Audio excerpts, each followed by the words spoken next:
SIR पे बड़ा update सामने आ गया है। जी हां, नाम कटेगा या जुड़ेगा। आज जारी हो रही है ड्राफ्ट वोटर लिस्ट। क्या आपका वोट सुरक्षित है? चलिए जानते हैं। चुनाव से पहले बड़ा खेला। मृत और फर्जी वोटरों का सच लाएगी नई मतदाता सूची। वोटर लिस्ट पर बवाल तो तय है। 3 राज्यों में आज बदल सकती है चुनावी तस्वीर। आगामी चुनाव से पहले मतदाता सूची को लेकर सबसे बड़ा अपडेट सामने आ गया है।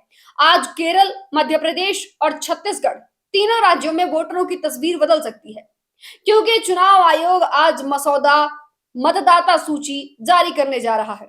इस लिस्ट में नाम जुड़ेंगे भी, नाम कटेंगे भी और जो मृतक हैं उन वोटरों का सच भी सामने आएगा। ऐसे में सवाल सीधा है, क्या आपका नाम इस सूची में है या कट गया? यही वजह है कि ये खबर हर वोटर के लिए बेहद जरूरी मानी जा रही है। नमस्कार, आप देख रहे हैं आंचलिक खबरें। मैं नेहा द्विवेदी आपके साथ।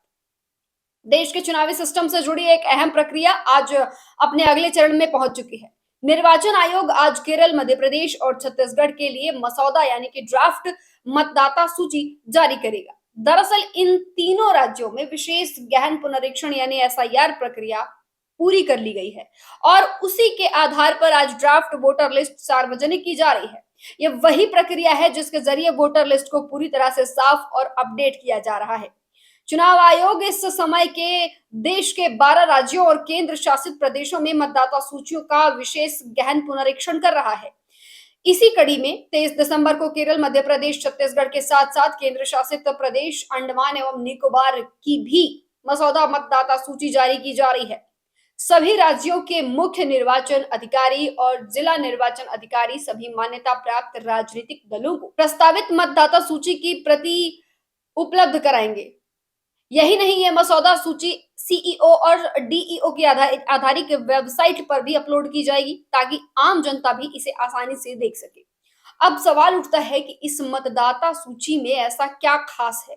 तो आपको बताते चलें कि इस ड्राफ्ट लिस्ट में मृत मतदाताओं, पलायन कर चुके लोगों और लंबे समय से अनुपस्थित वोटरों की पूरी जानकारी शामिल होगी। मतलब देखिए, साफ है, अब फर्जी वोटिंग पर लगाम लगेगी और असली वोटर को उसकी ताकत मिलेगी। लेकिन इसी के साथ राजनीति भी गर्माती नजर आ रही है, क्योंकि नाम कटने और नाम जुड़ने को लेकर राजनीतिक दलों के बीच हमेशा से एक विवाद होता रहा है। यहां भी याद दिलाना जरूरी है कि निर्वाचन आयोग पहले ही इस प्रक्रिया की डेडलाइन 2 बार बढ़ा चुका है। 30 नवंबर को चुनाव आयोग ने 12 राज्यों में चल रहे गहन पुनरीक्षण की अंतिम तारीख 11 दिसंबर तक बढ़ाने का ऐलान किया था, लेकिन इसके बाद फिर से डेडलाइन बढ़ानी पड़ी। अब सवाल ये उठ रहा है कि क्या ये देरी सिर्फ तकनीकी वजहों से हुई या इसके पीछे कोई और भी दबाव था। यही कारण है कि आज जारी होने वाली ड्राफ्ट वोटर लिस्ट सिर्फ एक कागज नहीं, बल्कि आने वाले चुनाव की दिशा तय करने वाला अहम दस्तावेज माना जा रहा है। अगर आप वोटर हैं तो ये खबर आपके लिए बेहद जरूरी है। आज ही सीईओ या डीईओ की वेबसाइट पर जाकर अपना नाम जरूर जांचिए। और अगर आपको लगता है कि वोटर लिस्ट में कोई गड़बड़ी है, तो अब चुप रहने का कोई फायदा नहीं है। अपनी आवाज खुद उठाइए, क्योंकि अब समय आ गया है कि आप अपने अधिकारों को बचाएं, कि आप अपने अधिकारों को बचाएं। फिलहाल के लिए इस खबर में बस इतना ही। मुझे दीजिए इजाजत। देखते रहिए आंचलिक खबरें, अपनों की खबर आप तक।